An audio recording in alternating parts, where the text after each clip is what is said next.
Amazaalibwa g'omutanda ag'emyaka 69 kakuzibwa ennaku z'omwezi ennaku z'omwezi 13 kafuumuula mpawo 2024. Era emikolo emikulu egy'okusabira Ssaabasajja Kabaka yakulemberwamu ekkanisa y'Abadventist ey'aba Seventh Day Najjanankumbi. Era ng'enteekateeka esookera ddala mu masaza gonna kutoola Buganda ey'okusoosowaza okumanyisa Obuganda ebikwata ku bulamu bwa Ssaabasajja Kabaka okuva mu buto bwe byayiseemu n'engeri gy'akulembeddemu Obuganda kati kumpi emyaka 31. Enteekateeka eno egenda kubeera ku byoto essomero ly'Omuganda ery'ennono.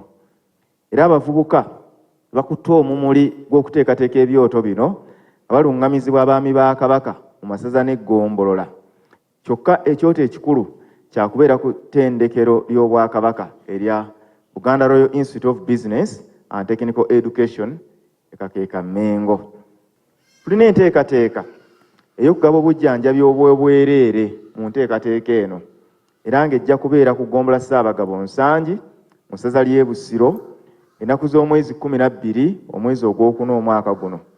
Tukubiriza abantu ba Ssaabasajja Kabaka yonna gye muli okujjumbira enteekateeka ezikoleddwa okwogera ku bulamu bwa Ssaabasajja Kabaka n'emirimu gya Kabaka mu myaka 69 wamu na buli muntu wa Buganda okusimba omuti ogw'ekijjukizo omukuumenga.